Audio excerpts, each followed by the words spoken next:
परों को खोल जमाना उड़ान देखता है, परों को खोल जमाना उड़ान देखता है, जमीन पर बैठ के क्या आसमान देखता है।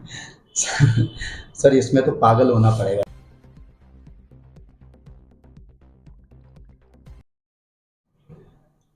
नमस्कार, आप देख रहे हैं मेरे साथ सीहोर लाइव 24। मैं हूं विमल राय। इस समय हम बैठे हैं सीहोर में। हम बात करेंगे शिक्षा जगत की।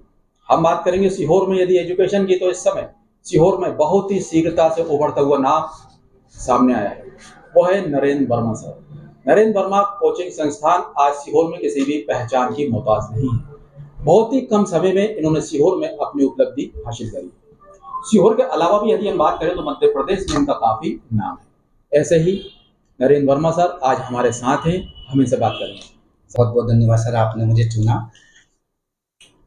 सर सबसे पहले हमें ये बताइए आपके बारे में जानकारी कि नरेंद्र वर्मा सर आखिर है कौन? ये तो सर मैं एक छोटे से गांव रनायल का हूँ, जिला शाजापुर है, तहसील कालावीर है। मैंने एक ग्रामीण क्षेत्र और मिडिल परिवार से हूँ मैं, और मैंने मेरा एजुकेशन जो किया था अपने सीहोर से किया था। बाकी जो पढ़ाई रही मेरी इंदौर से रही थी। बस यही है, और बच्चे सर मुझे पसंद करते हैं। सर आपके परिवार की जानकारी हमें थोड़ी बताएं, आपके परिवार में कौन है?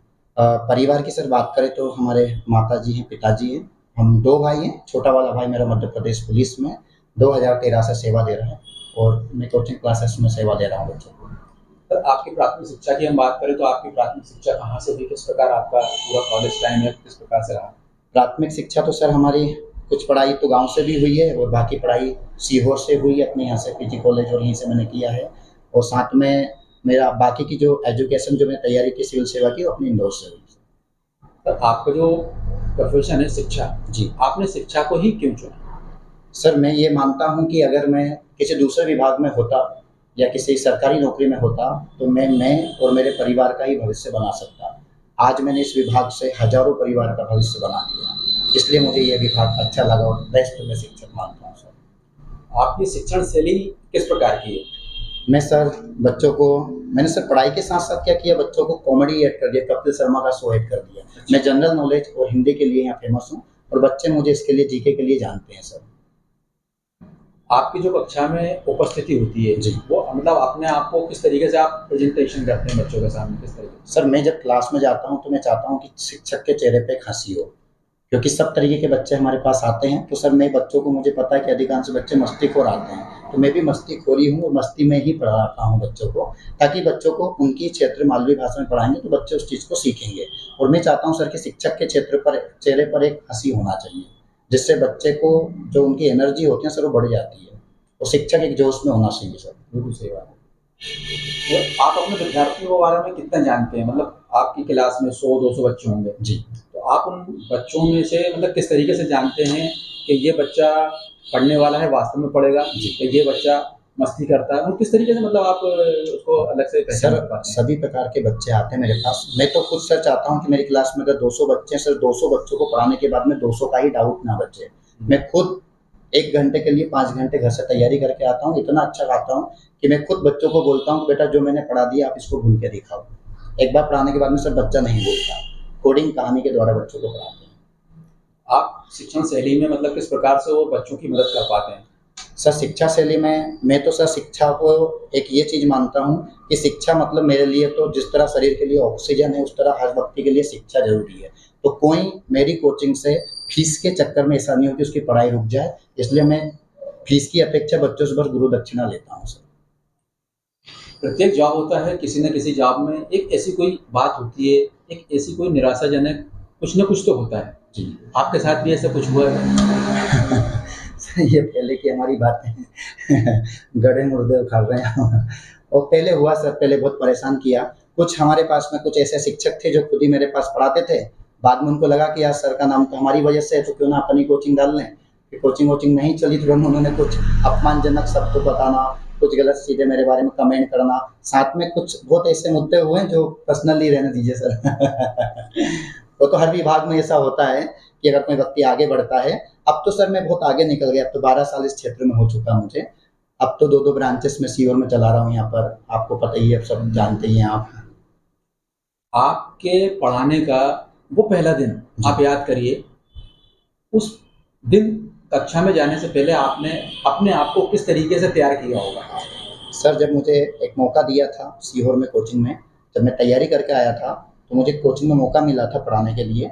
तो उस समय मुझे जब सर ने कहा था सर आपकी पहली क्लास है, तो आपको अच्छे, तो मैंने उनसे पूछा सर कैसे पढ़ाना क्या, तो मैं 3 दिन तक मुझे इतनी घबराहट हुई थी पढ़ाने के अंतर्गत कि मुझे पसीना छूट रहा था कैसे पढ़ाऊँ। लेकिन हाँ सर, बच्चों के बीच जाने के बाद में मुझे इतना पता था कि ये जितने भी विद्यार्थी यहाँ पर बैठे हुए हैं, इनसे ज़्यादा मैंने तैयारी की है, इनसे ज़्यादा मेहनत की है, तो मैं इन बच्चों को पढ़ा सकता हूँ।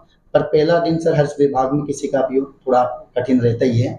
लेकिन सर अब तो उसका रटा गया, अब तो ऐसा लग रहा है कि शरीर में खून है ही नहीं, सब जी के घुसा है क्योंकि हज़ारों बारों सब्जेक्ट पढ़ा दिया। तो आज सीहोर में नरेंद्र वर्मा सर ही क्यों? सर ये बात मैं आपसे पूछूंगा कि नरेंद्र वर्मा ही क्यों है? मुझे लग रहा है सर कि बच्चों को मैं उनकी भाषा, उनके क्षेत्र में, मैं उनकी शैली में पढ़ाता हूँ, इसलिए बच्चे मुझे पसंद करते हैं। और मैं सर कमज़ोर से कमज़ोर बच्चों को देखकर पढ़ाता हूँ, क्योंकि मेरा मानना है कि अगर आपने कमज़ोर बच्चे को अच्छे से पढ़ा दिया तो जो पढ़ने वाला बच्चा उसको तो आसानी से चीज़ समझ में आ ही जाएगी। और देसी अपने पीवर मालवी जो है गाँव की सर रखते हैं और उसी क्षेत्र में बच्चों को पढ़ाते हैं। एक शिक्षक में और कौन से ऐसे विशेष गुण होने चाहिए जो बच्चों को पसंद आते हैं, या शिक्षण जो एक प्रकार का मतलब व्यवसाय नहीं कहेंगे इसको, जी जी है ना, लेकिन जो एक फील्ड है, इसमें शिक्षक में ऐसे कौन से वो गुण होना चाहिए? सर मैं तो ये देखता हूँ कि बच्चे शिक्षक को भगवान मानते हैं। अगर आप इस क्लास में खड़े हो तो बच्चों को लगता है कि ये जो बंदा है, ये बंदा हमारा सिलेक्शन कराएगा। तो मैं मानता हूँ सर कि बच्चों के सामने बिल्कुल स्टेज पर शिक्षक को ऐसा शेर की तरह दहाड़ना चाहिए ताकि बच्चा उसको देख के पढ़े सर। और मैं ये मानता हूँ सर कि शिक्षा जो है आज प्रत्येक विद्यार्थी के लिए ज़रूरी है। बच्चे वैसे भी पढ़ने के लिए आते हैं, अगर थोड़ी बहुत अपन उनका सपोर्ट कर देंगे तो बच्चों को एक पढ़ाई के साथ में मोटिवेशन भी हम सर क्लास के अंतर्गत देते हैं बच्चों को। प्राय देखा जाता है कि क्लास में सब तरीके के बच्चे होते हैं। जी जी अच्छे बच्चे भी होते हैं, जी। कमजोर बच्चे भी होते हैं, वो जी। मस्तीखोर बच्चे भी होते जी हैं। जी तो आपके साथ भी ऐसा होता होगा। हाँ तो जो मस्तीखोर बच्चे जिन्हें अपन कहें, हाँ। उनको आप किस तरीके से मैनेज करते हैं, उनका संतुलन किस तरीके से आप बना के चलते हैं? सर मैं जब क्लास में एंट्री करता हूँ तो पहले ही बोल देता हूँ कि बेटा आप लोग नहीं पढ़ोगे तो पेपर में चीख मार दोगे। ये मेरा एक नारे, ये डायलॉग है कि अगर क्लास में नहीं पढ़े तो पेपर में चीख मार दोगे।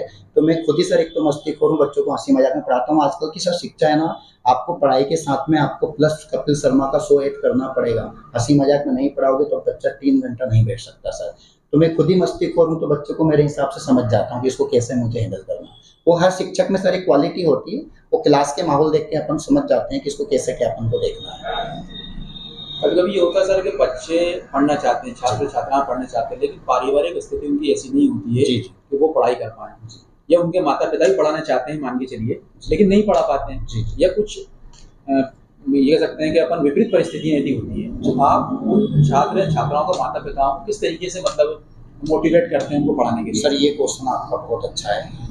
सर प्रतियोगिता परीक्षा पास से प्रतियोगिता पास से प्रेशर, सर बच्चों के ऊपर प्रेशर होता है। और मैं ये मानता हूँ सर कि बच्चों के ऊपर इतना प्रेशर होता है, और अगर माता पिता अगर उस समय बच्चों का साथ दे देना सर, एक बार बच्चा बोल देना कि बेटा इस बार नहीं हुआ कोई बात नहीं, अगले साल भी नहीं हुआ तो बेटा तीसरे साल, नहीं भी हुआ तो बेटा हम तुझे खिलाएंगे पर तू पढ़ाई कर। सर इतनी सी बात अगर किसी के पेरेंट्स बोल देना सर बच्चे के ऊपर, उसको डांटने की अपेक्षा, उसको मारने की अपेक्षा सर, बच्चे को अगर इतना बोल दे बेटा मैं खड़ा हूँ टेंशन मत ले, 1 साल नहीं 2 साल नहीं, सर बच्चा निकाल देगा पेपर।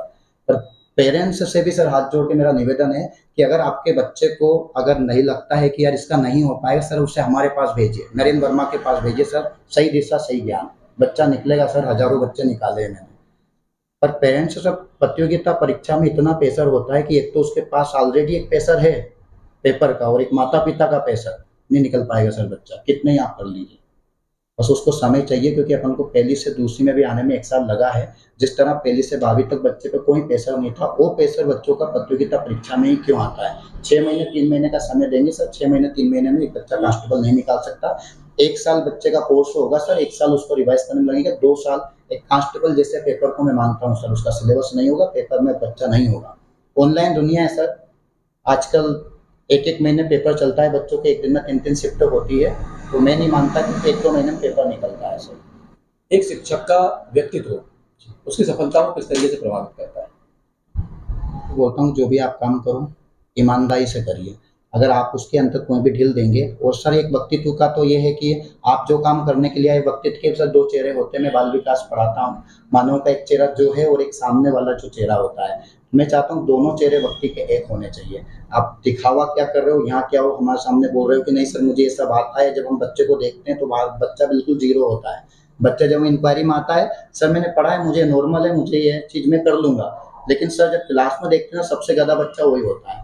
तो जो है सामने रखिए, मेरा तो ये मानना है, क्योंकि आपका जो पहचान है, हमारे सामने तो बच्चा ज़ीरो है बिल्कुल। बच्चा ज़ीरो होके आता है ना सर, तो बच्चा पढ़ता भी है थोड़ा, और ईमानदारी से अपना काम करिए सर, वैसे सफल होंगे, सब हो ही रहे हैं यहाँ पर। आप अपनी कक्षा में टेक्नोलॉजी को किस तरीके से उपयोग करते हैं?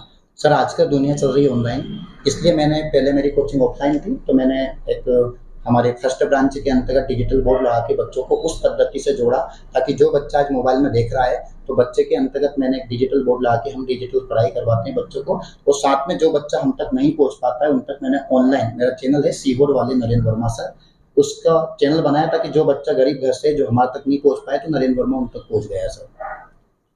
छात्रों में उत्साह बढ़ाने के लिए, मतलब उनको मोटिवेट करने के लिए आप क्या करते हैं? सर हमारा एक टारगेट है कि जैसे हम प्रत्येक वर्ष एक सेमिनार करवाते हैं, जिसमें जो बच्चे हमारे निकल जाते हैं उन बच्चों को बुला के, उनके माता पिता को बुला के उन बच्चों से बच्चों को मोटिवेट करवाते हैं। और साथ में सर हम सारे कार्यक्रम 15 अगस्त से 26 जनवरी, ताकि बच्चे उस माहौल में रहे जो स्कूल विभाग में थे, वही तैयारी हमने स्कूल के अंतर्गत रखा है। जैसा स्कूल में था वैसे ही कोचिंग के अंतर्गत माहौल दे दिया। आप अपनी कक्षा में छात्रों का मूल्यांकन किस प्रकार से करते हैं? सर हम तो ये देखते हैं कि हमारे जो छात्र हैं अच्छी पोस्ट पर बैठे हैं, और उनके लिए सर हम लगे हैं सुबह से शाम तक। आज भी 6 बजे उठते हैं सर, 8-9 बजे तक अपने काम से काम करते हैं। एक ही टारगेट है कि हमारा बच्चा अच्छी पोस्ट पर बैठे। गरीब बच्चा है, इसके मन में ये ना हो अगर ये बच्चा आ गया तो साल 2 साल अगर दे दिया और उसका सिलेक्शन नहीं हुआ ना, तो और जो दूसरे परिवार के बच्चे हैं उनका यहाँ तक पहुँचना मुश्किल हो जाए। आपके जो पिछले छात्र रहे होंगे, पिछले वर्ष के छात्र होंगे जो उत्तीर्ण होकर आपके यहाँ से गए होंगे, जी जी, आपके सहकर्मी होंगे, ठीक है, या आपके जो स्कूल के प्रशासक, आपके सहकर्मी, स्कूल के जो आपके दोस्त होंगे, जी जी, वो नरेंद्र वर्मा सर के लिए क्या सोचते हैं? सर जिन बच्चों को तो मैंने सिलेक्शन करवा दिया सर, उनके लिए तो बच्चे तो ये मानते हैं कि सर एक गुरु को मेन अगर देखा जाए सर, आज कहीं भी बच्चा मिलता है तो मुझे सबसे अच्छी बात लगती है उन बच्चों की कि मैं कहीं भी चला जाऊँ तो मेरा काम वैसे ही हो जाता है। मतलब मुझे अच्छा लगता है, आज मुझे थाने का काम है, मेरा कोई ना कोई बच्चा कांस्टेबल बैठा है, पटवारी मेरा कोई ना कोई बच्चा बैठा है, तो मेरे को देख के ही बच्चा समझ जाता है कि हमारे सर आए, तो मुझे पहले ही काम लेके कर देते हो। मुझे सबसे अच्छी बात वो लगती है। और सर जो हमारे साथ वाले जो मेरे थे दोस्त, तो सर पहली बात तो मेरा कोई दोस्त नहीं रखा, मैंने बचपन से ही जो है अपनी किताब कापी को दिया था। लेकिन हाँ, जो मुझे परिवार वाले या जो मेरे शिक्षकों के पास जब मैं जाता हूँ तो उनको भी एक गर्व होता है। आपकी क्लास में जो सबसे शैतान छात्र होते हैं जी, आप उनको किस तरीके से संभालते हैं? सर उनकी तरह ही बनना पड़ेगा आपको। जो शैतान छात्र है, अगर उनसे आप नम्रता से बात करोगे तो आपका मजाक उड़ाएंगे, इसलिए मैं चाहता हूँ कि उनको उनकी तरह उनकी भाषा में समझाया जाए। आपके आदर्श कौन है? तो किसी न किसी का एक न कोई आदर्श तो होता है जिसको हम फॉलो करते हैं। सर मैं तो मेरे स्वामी विवेकानंद के सर बचपन का नाम नरेंद्र था, मेरा नाम भी नरेंद्र है सर। मैं तो स्वामी विवेकानंद की बातों पर राह पे चलता हूँ सर, वो सर मेरे माता पिता। शिक्षा के साथ स्वास्थ्य पे आप किस तरीके से ध्यान देते हैं? सर शिक्षा, मैं तो ये मानता हूँ सर कि जिस तरह सबसे ज़्यादा शरीर में एनर्जी जो खत्म होती है वो तैरने में होती है, और दूसरा होता है बोलने में। तो जो एक विद्यार्थी पढ़ता है आजकल बोल बोल के पढ़ता है, और आजकल बच्चा पढ़ाई में इतना डूब चुका है, इतना ज़्यादा कि खाना पीना भूल गया। अब बाद में सर उन बच्चों को क्या है कि जैसे कोई पुलिस की तैयारी करने के लिए आया, वो पढ़ाई में इतना हुआ कि उसने अपना शरीर खराब कर लिया, बाद में वो बच्चा फिजिकल में निकल जाता है। तो जिस तरह पढ़ाई है, साथ में मैं तो बोलता हूँ सर दबा के खाओ, दबा के सो और दबा के पढ़ो। ये मानना है कि पढ़ाई के साथ अपना दिनचर्या, खाने पीने, टाइम से उठना सोना, इस पे बच्चों को ध्यान देना चाहिए। हम अभी जब अंदर आए तो हमने देखा कि ये आपके कई सारे फोटो लगे हुए जी। हैं, आपको इसमें कई सारे पुरस्कार भी मिले हुए हैं, हमें देखने को लग रहा है। जी तो हमें बताया आपको किस किस फील्ड में क्या क्या पुरस्कार मिले? सर एक मूवी आई थी सुपर 30, ऋतिक रोशन की एक मूवी आई थी जिसमें आनंद जी का रोल निभाया था ऋतिक रोशन ने। सर ये आपको दिख रहे हैं पीछे, ये है सुपर 30 के आनंद कुमार जी। इन्होंने मुझे एक बेस्ट शिक्षक के अवार्ड से सम्मानित किया था। जब ये अवार्ड का एक चर्चा हुआ था तो उन्होंने पूरे एमपी के 52 जिलों में से 52 इंस्टीट्यूटों को चुना था, और मुझे सबसे अच्छी बात लगी कि 52 में से भी उन्होंने मुझे चुना, क्योंकि मेरे को लगता है आनंद जी को लगा था, मूवी में भी उन्होंने गरीब बच्चों को पढ़ाया था, और जिस तरह उन्होंने गरीब बच्चों के जो है पढ़ाकर उनके भविष्य को उज्जवल किया, वैसे ही उन्होंने भी देखा कि यार नरेंद्र सर भी ग्रामीण क्षेत्र के बच्चों को पढ़ाते हैं। तो जब मेरा भी नाम आया तो मुझे भी सर भरोसा नहीं था कि सर मुझे अवार्ड देंगे, बड़ी-बड़ी कोचिंग वाले थे। लेकिन मेरा लिए सर सबसे अच्छी बात, मैंने इतना नाम कमाया, सब कुछ किया, पर ये अवार्ड मेरी सबसे बड़ी प्राथमिकता मानता हूँ। किस वर्ष में मिला ये आपको? सर ये मुझे मिला था 2022 में, ये अवार्ड मुझे दिया गया। 2022। हाँ, ये रविंद्र भवन भोपाल में मिला था।